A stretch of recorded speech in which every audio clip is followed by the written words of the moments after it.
Estás escuchando Futuros Desiertos.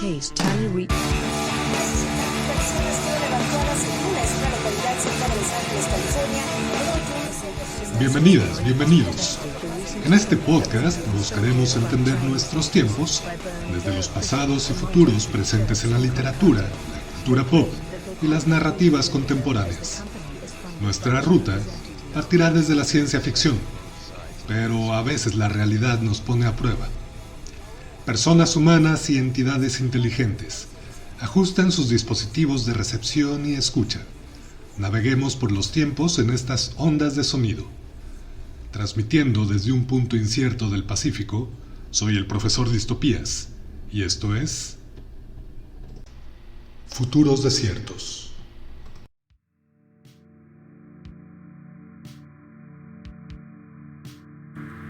Muy buenos tiempos a ti que estás escuchando estos Futuros Desiertos. En esta transmisión atenderemos a las formas en las que nos sentimos hombres y las formas en las que hacemos la guerra. También en cómo decidimos la falacia que es nuestro estado. Esto es Futuros Desiertos. Comenzamos.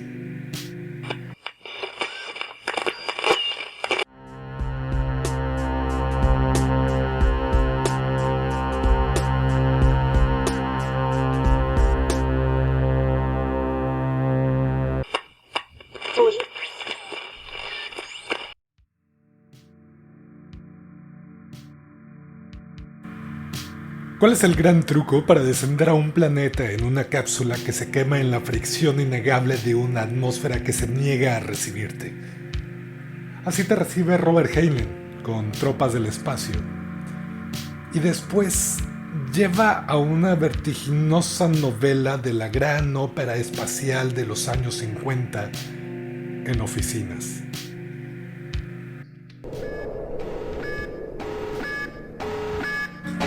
No lean esta novela, solo son diálogos en oficinas. Atención, este es un mensaje a la humanidad. Estos son diálogos en oficinas. Atención, este es un mensaje a la humanidad. En serio, ¿qué se hace cuando una persona está hablando sobre lo pertinente que resultaría un ataque nuclear? ¿Cómo es que una novela de oficinas llegó a ser tan relevante y un parteaguas en la cultura pop contemporánea? ¿Y qué tan pertinente sería que esta fuese una lectura recomendada para las juventudes contemporáneas? Se dice que Robert Heinlein es parte de la gran tríada de los profetas de la ciencia ficción. Podría estar de acuerdo, pero por ahora elijo estar en desacuerdo. ¿Qué nos ha enseñado hasta el momento? Su comprensión del mundo fue militarista. A cada quien corresponderá culparle o no por ello, y tal vez a eso nos dedicaremos en esta transmisión. ¿Qué hacer cuando se lea un facho militarista y terriblemente encantador? Supongo que jugar a la guerra. Es evidente el contexto del autor. Se formó inicialmente como ingeniero mecánico en la Academia Naval, de donde fue retirado a sus 27 años debido a una larga convalecencia por tuberculosis. A partir de entonces, intentó ejercer diversas ocupaciones hasta que, casi por azar, comenzó a escribir relatos de ciencia ficción para las revistas de la época, siendo tremendamente prolífico. Sus historias en muy buena medida se enfocan a futuros posibles con atención a la nación estadounidense. Sus ideas le llevaron a ser escribiente de las esperanzas devenidas de las bombas nucleares. Y este es el punto de partida. ¿Queremos la civilización de huevito estrellado con tocino, 2 hijos, valla blanca y un perro educado? Dame 2 de todo, pero con valla verde. Pero para ello, necesito pagar con la libertad. Bienvenides a la era de las cosas absurdas, gestadas en oficinas. En sus novelas y relatos podemos encontrar finísimos detalles técnicos, científicos y sociales, producto de las profundas investigaciones que realizaba para escribir sus textos. A la fecha, la discusión sobre la ideología de Heinlein genera debates irresueltos, pues hay quienes señalan que las posturas ideológicas que refleja en sus libros son más bien ejercicios satíricos y sarcásticos de la sociedad en la que vivía. Otros tantos mantienen fehacientemente que Robert Heinlein era evidentemente fascista, aspecto que sin duda le valió continuas críticas. Su obra llegó a ser icónica en el subgénero de la ciencia ficción militarista y ha influido profundamente estas narrativas en diversos ámbitos como el cine, los videojuegos y seguramente la vida misma. Heinlein vivió de 1907 a 1988 y comenzó a publicar a partir de la década de los 40. Fue hijo de la guerra y narró la perspectiva estadounidense de esta.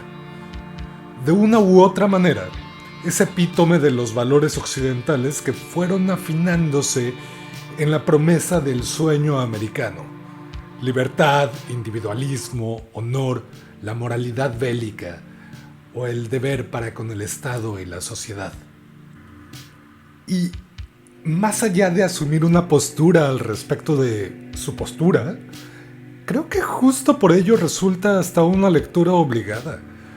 Sería difícil señalar una obra en concreto que represente cabalmente su propuesta, aunque, sin duda, Tropas del Espacio es un excelente punto de partida. También el cuento corto Todos ustedes zombies, que ya he referido en alguna transmisión anterior, que reflexiona profundamente sobre el individualismo y determinismo de la misma sociedad norteamericana. Es uno de esos relatos que marcan un antes y un después, además de ser bastante provocativo para su época. Fue adaptado recientemente en la película de 2014 Predestination, dirigida por los hermanos Spierig. El estilo que maneja Heinlein es bastante cómodo. De lectura ligera y digerible, suele enfocarse en diálogos que permiten un desarrollo dinámico y orgánico de la situación que describe. Un estilo muy propio de la época de oro de la ciencia ficción, similar también al usado por Isaac Asimov, y que en buena medida responde al formato que prevalecía en la época, el de las revistas pulp, siendo precisamente en estas donde comenzó a publicar sus cuentos. Siempre en un tono marcadamente racional, alguno de los campos de reflexión que frecuentemente visitó en sus obras fue lo relacionado con la moralidad, la filosofía del tiempo y el poder. No es pretencioso, y los elementos específicos que le dan carácter de ciencia ficción dura son descritos con la naturalidad de un buen mecánico que explica con sencillez lo que es el cárter a alguien que ni siquiera sabe manejar. Y hablemos entonces de Tropas del Espacio.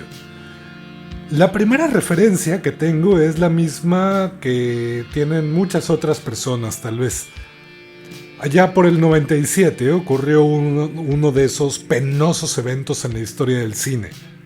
Y, bueno, eran los 90s y no podemos decir que el cine de aquella década sea de lo mejor que tengamos. Aunque es cierto que existen honrosas excepciones y que afortunadamente concluimos ese penoso momento de la historia y el afianzamiento del neoliberalismo con películas como Matrix. Entonces, desde mis recuerdos de adolescente ávido de ciencia ficción, recuerdo que se estrenó la película Starship Troopers, llamada Invasión en mis latitudes. Carajo, qué bodrio. Está bien que Hollywood no está obligado a darnos nada bueno, pero eso sí fue una ofensa. Con amplios permisos narrativos, hicieron un intento de blockbuster llamativo por sus escenas gore y contenido adulto, que obviamente lograron su objetivo y generaron polémica y discusión en torno a la censura. Debido a ello, no la vi sino hasta tiempo después, en televisión abierta, y no me resultó más llamativa que un buen capítulo de Los Simpson o la épica del Señor de los Anillos. Y, en retrospectiva, creo que la película perjudicó sustancialmente a la obra de Heinlein. resultó el primer contacto con el autor para muchas personas, y se queda en una película con personajes blanqueados, una narrativa sexista y racista, que se centra en la tensión sexual entre el protagonista y su novia adolescente, lo que le lleva a volverse general del ejército ante la invasión de bichos espaciales, en una torpe y evidente alegoría anticomunista, para justificar su sed de sangre, porque el más violento es el que se queda con la chica, ¿no? Bueno, pasa a ver. Creo que no leímos la misma novela, porque, como lo planteé al principio, la que yo leí se trata de burocracia militar, diálogos en oficinas, salones de clases y reflexiones sobre por qué la humanidad hace la guerra y no tiene otra opción. Pero de guerra poco, ¿eh?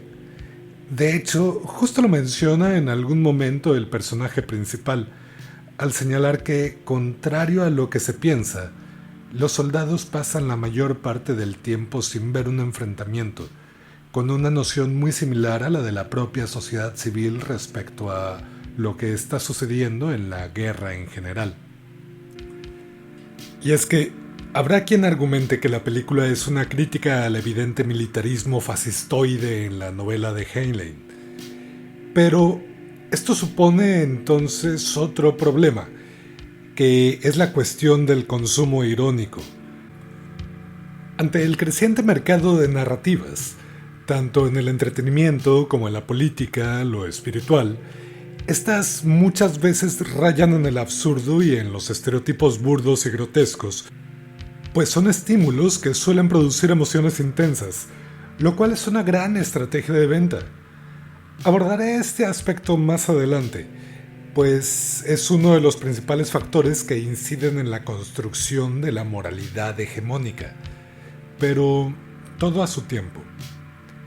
El consumo irónico es, pues, la atención que depositamos a aquellos contenidos que pueden ser ofensivos en un primer nivel interpretativo o de lectura, pero que en el metatexto sugieren que pueden ser una parodia. En principio, esto es válido, porque es la base de la caricatura política, por ejemplo, u otros géneros narrativos de resistencia y visibilización. Y aquí radica el problema. Cuando continuamos depositando atención en el problema, más allá de las soluciones posibles. El problema, del consumo irónico, sobre todo en estos tiempos de hipercomunicación y saturación digital, es que en el internet nadie notará tu sarcasmo.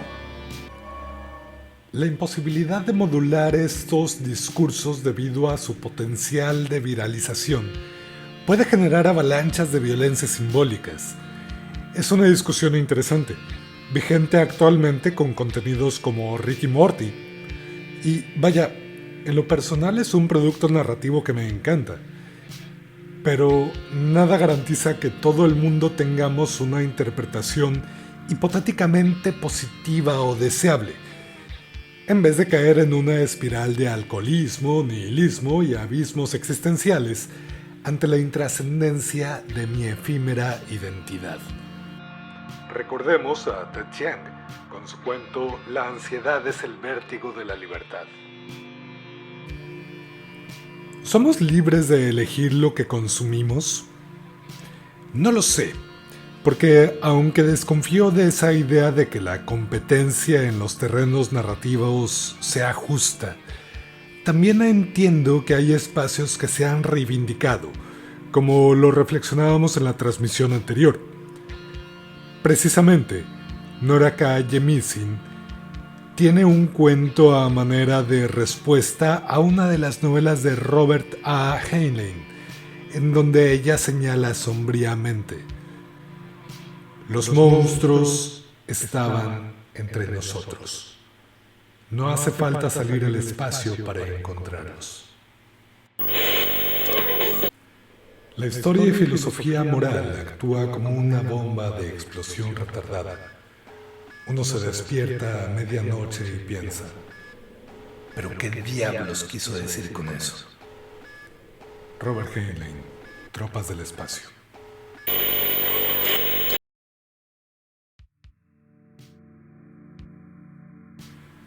Algo que me sucedió al leer Tropas del Espacio es que me resultó bastante interesante su premisa, bastante más de lo que me gustaría aceptar. Descubrí al facho que vive en mí. Y me asustó, pero me gustó. A ver, no se me malinterprete, permítanme elaborar. El contexto que Heinlein va describiendo a lo largo de la novela es el siguiente. En un futuro difusamente situado en la línea temporal, en el cual la humanidad cuenta con tecnología para el viaje interestelar, la civilización en la Tierra es relativamente próspera y estable, bajo un estado militarista que rige globalmente la Federación Terrana.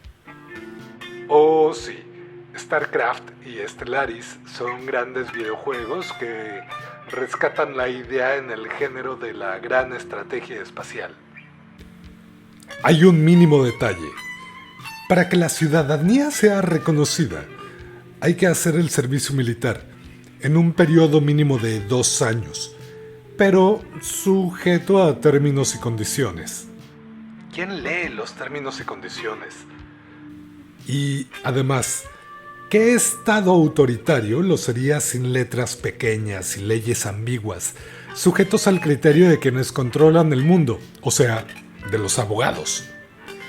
Entonces, en términos simples, para poder votar, es necesario hacer el servicio militar. Y no es nada fácil hacerlo. Y es más fácil morir en el proceso, porque darwinismo social. Y que lance la primera piedra quien esté libre de haber considerado empáticamente, por lo menos un momento, el planteamiento de Umberto Eco. Las redes sociales le dan derecho de hablar a legiones de idiotas que primero hablaban solo en el bar después de un vaso de vino, sin dañar a la comunidad. Ellos eran silenciados rápidamente y ahora tienen el mismo derecho a hablar que un premio Nobel. Es la invasión de los idiotas. ¿Cuál es entonces el valor de la democracia o la ciudadanía?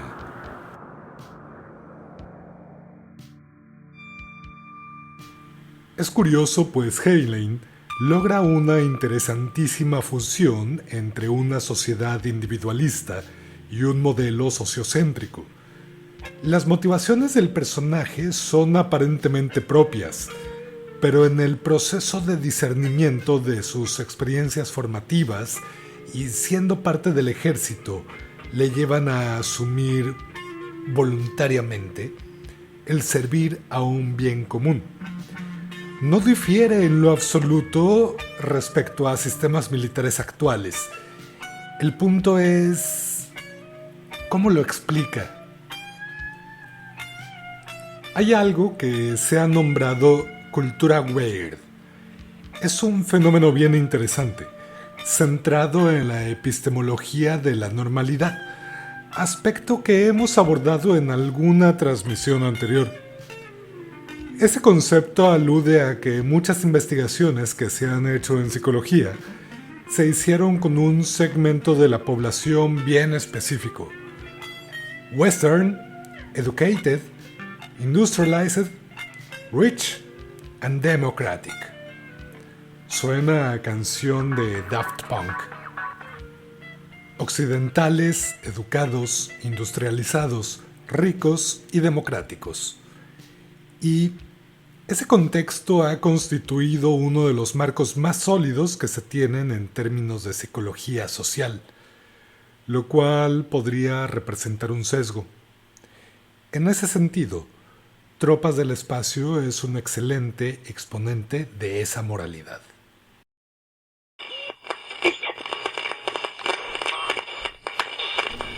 Corto transmisión, misma vía de lista. No te vayas, no te vayas.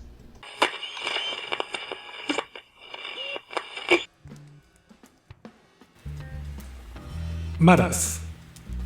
Los maras son organizaciones de pandillas criminales asociadas que se originaron especialmente en Los Ángeles, integradas por inmigrantes de los países centroamericanos y que se expandieron a lugares como El Salvador, Honduras y Guatemala, cuando sus integrantes regresaron a sus países de origen. Los mareros se distinguen por tatuajes que les cubren el cuerpo y, a menudo, la cara, así como por un lenguaje de señas propio. Son conocidos por su uso de la violencia y un código de leyes particular que sustenta su modo de vida. Existe una guerra abierta en las calles entre las maras, con muertes a diario. Las maras, además de batallar entre ellas, tienen la misión de acabar con las arañas gigantes venidas del inframundo de Akam.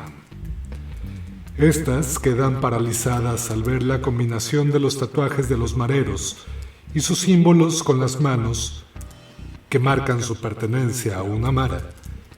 Y una vez paralizadas, los mareros acaban fácilmente con ellas.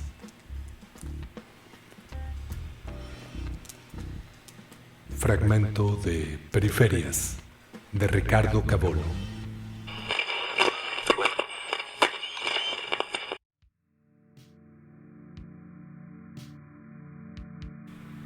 Jonathan Haidt, en su libro La mente de los justos, discurre sobre estos dilemas propios de la psicología y antropología de la moral.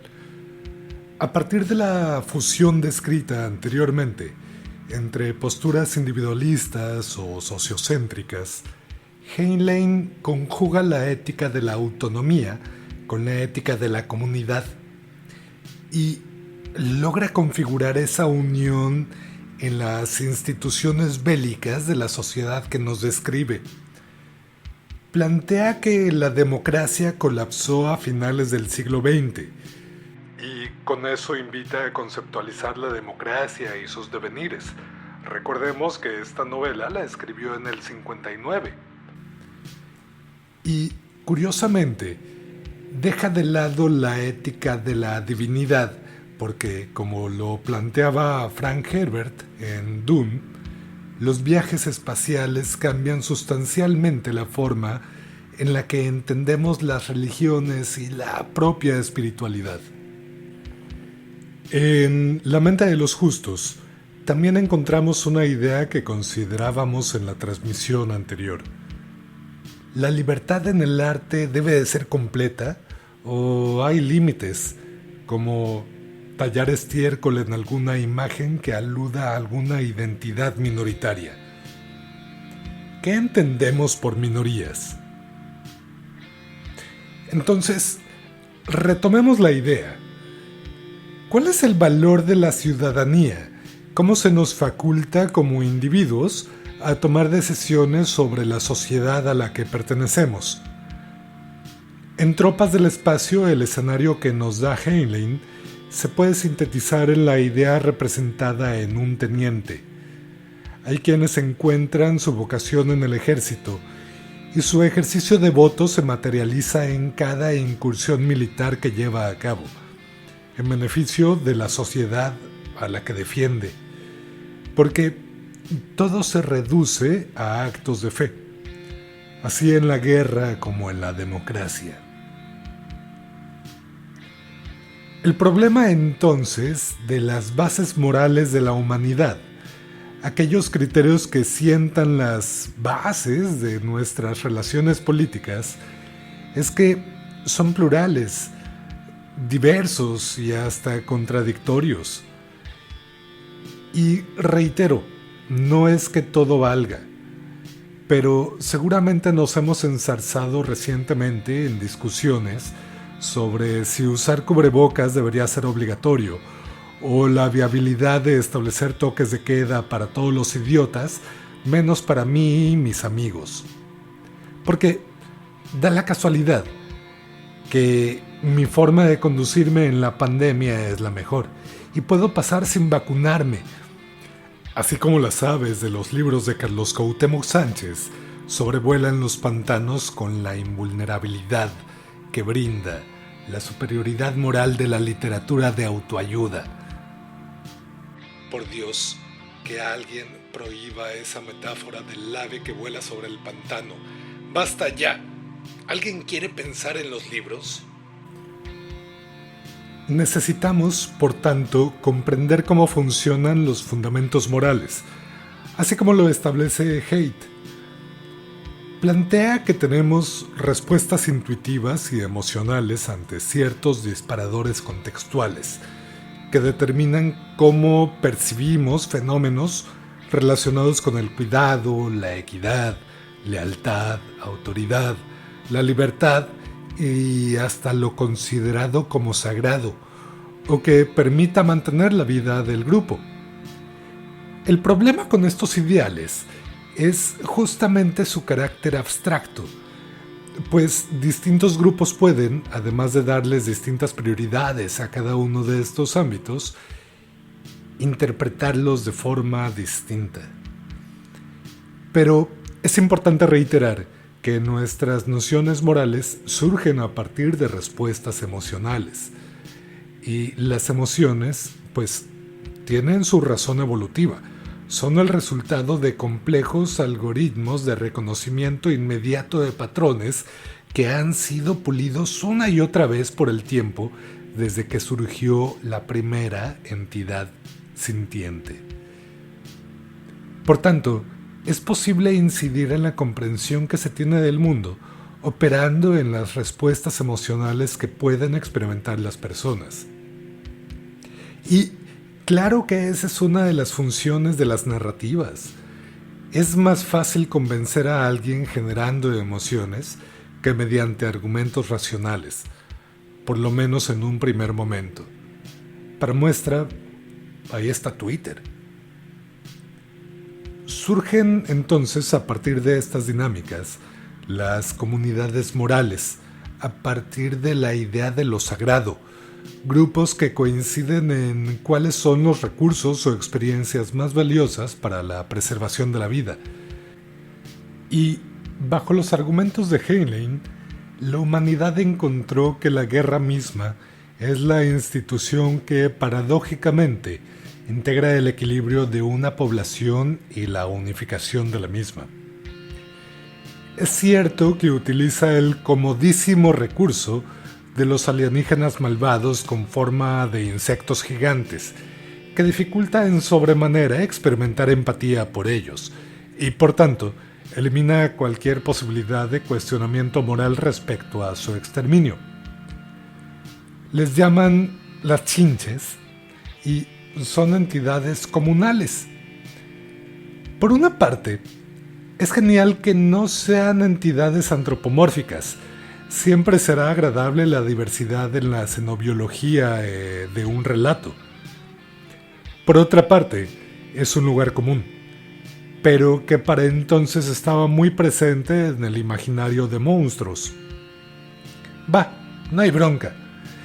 Lo que me deja pensando es imaginar el mundo en el que viven, su infraestructura, los espacios que habitan, porque de facto, y como son enemigos, y aparte son como chinches o arañas. Ay, las arañas son lindas, tienen muchos ojitos y así, y Witsi Witsi araña tejió su telaraña. Pero caemos nuevamente en estereotipos de lo malo. Es cierto que un escenario exoplanetario puede resultar de inicio chocante, pero no necesariamente. ¿Qué materiales usarán para construir? ¿Acaso mezcla de secreciones orgánicas y materiales inertes? ¿Cómo manipularán los objetos? ¿Cómo desarrollaron la tecnología necesaria para llegar a la era espacial? Piensen en un momento en sus posibles idiomas y formas de expresarlos. ¿Acaso será un lenguaje basado en intercambios químicos o hasta procesos simbióticos más complejos con otras especies? ¿Alguien quiere pensar en lo fascinante de su fisionomía y su sistema social? En ciertos momentos de la novela, el autor describe algunas de las características, pero francamente no es relevante más que para estrictos fines narrativos. Pues el foco se deposita en el tránsito gradual por distintas jerarquías del ejército vivido por Johnny Rico, el protagonista. De esta forma, hace un detalladísimo retrato de la institución, sus rituales de paso, sus estrategias de selección informativas, su sistema de modificación de conducta y sobre todo sus fundamentos filosóficos. Es una propuesta de Estado que llega a resultar extrañamente atractiva por lo funcional que aparenta ser. Pero también tiene un costo. Justamente, una de las posibles interpretaciones que se puede hacer del libro, su ingreso y paso por el ejército es debido al abandono de su padre, pero tal vez es un tanto simplista dicha postura. Más bien, podría especular que más allá de escribir una novela que justifica la guerra y cierto conservadurismo social, puede ser una metáfora de la formación de las masculinidades del siglo XX, totalmente aplicable a este presente, a partir de un proceso fundamental para el reconocimiento de la ciudadanía: la amputación emocional. Parte de la premisa de que para el diseño de este estado, las únicas emociones válidas son aquellas que garanticen la agresividad y la cohesión del grupo al que se pertenece, aquellas emociones que favorezcan la supervivencia tribal. Y esto lo retrata Heinlein en El protagonista, describiendo las reglas, leyes, consecuencias y castigos instaurados para garantizar la formación de soldados leales y sumisos. Justifica entonces y legitima la idea de Max Weber respecto al monopolio de la violencia por parte del Estado.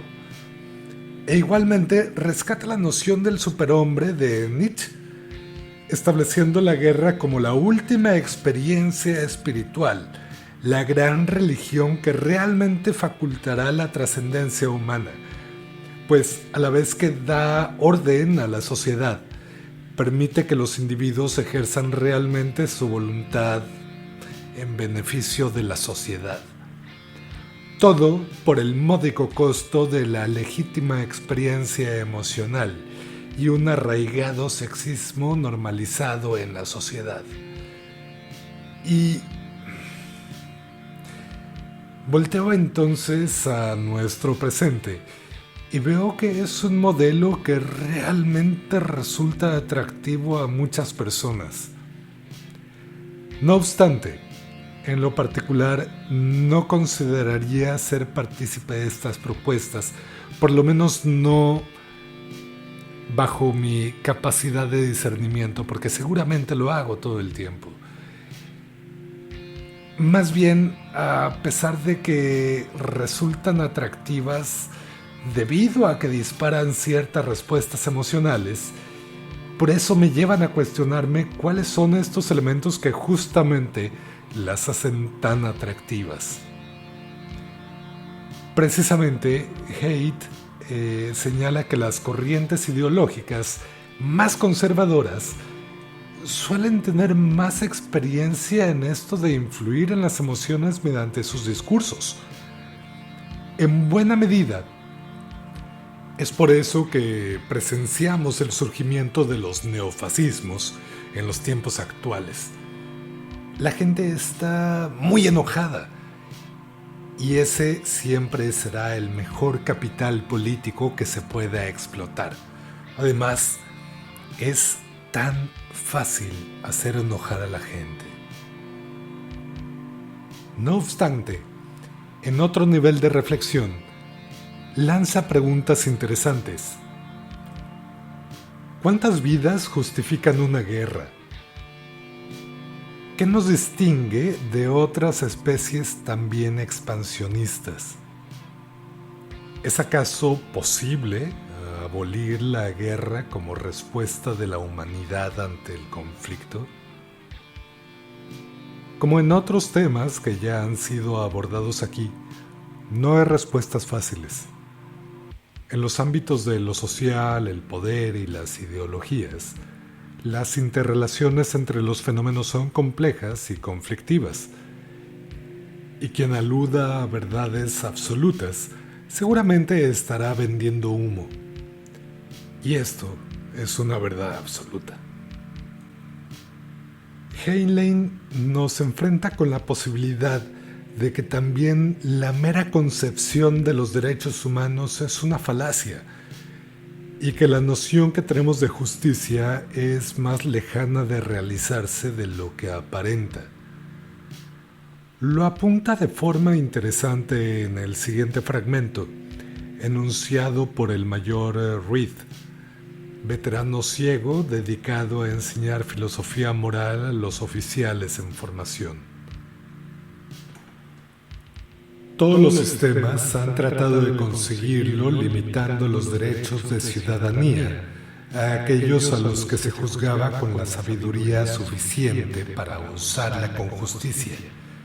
Repito, todos los sistemas, incluso las llamadas democracias sin límites, excluían de los derechos de ciudadanía a no menos de la cuarta parte de su población por razones de edad, nacimiento, censo, antecedentes criminales u otras causas. Sonrió cínicamente y prosiguió. Nunca he comprendido que un subnormal de 30 años pueda votar con mayor sabiduría que un genio de 15. Pero esa era la época del derecho divino del hombre común. No importa, ya pagaron por su locura. Aún así, Johnny Rico nunca deja de temblar antes de un enfrentamiento. Así cierra el libro. No hay ninguna sorpresa, solo diálogos en oficina. Y sí, un excelente capítulo enfocado al combate, donde da rienda suelta a su pasión por la ingeniería bélica, la estrategia y la superioridad técnica que anhelaba para ese futuro de militarismo científico. Y esto podría ser el germen de elementos simbólicos profundamente arraigados en los videojuegos, el cine y la literatura bélica. Desde los mechas tan propios del anime, franquicias icónicas como Halo, Fallout, Gears of War, la obra de John Scalzi o películas como la recientemente estrenada La Guerra del Mañana, que en lo personal me pareció satisfactoriamente dominguera y aborda justamente las masculinidades y la guerra, aunque con el ingrediente adicional de la familia, con una bonita moraleja final en la que todos ríen al unísono, como en las caricaturas ochenteras. Descubrió que una persona no es mala solo porque tenga un aspecto diferente o hable en otra lengua. Y ahora sabe que este es un gran y maravilloso universo con espacio para toda clase de personas y animales. Me alegra que así pienses, comisario. No quisiera que te sintieras mal porque no te pareces a mí. Reparación. La estructura del libro es totalmente predecible.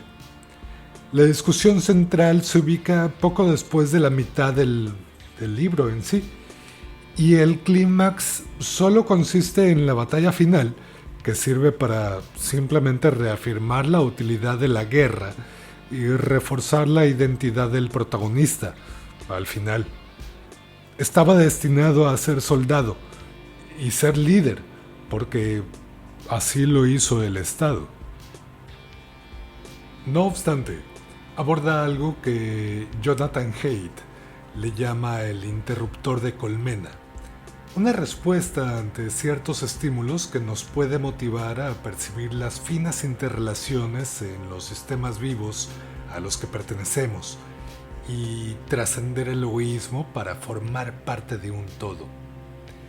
Es cierto que no es la panacea, pero tal vez nos ayudaría un poco a ponernos de acuerdo. muchas pueden ser las formas, y una muy práctica es el asombro ante la naturaleza. Afortunadamente, la especie humana se caracteriza por su constante curiosidad y afán de descubrimiento. ¿Será que ahí, y en ocasiones gracias a la ciencia ficción, podremos encontrar aún algunas esperanzas? También hay otras vías, pero de eso hablaremos en otra transmisión. Y es momento de agradecer especialmente a un fulano de tal, pues además de darle la identidad sonora a estas transmisiones con su música y su visión de los futuros, sugirió revisar este libro, además de poner a consideración algunas de las ideas que tuvieron eco en este presente que estamos compartiendo en distintos tiempos.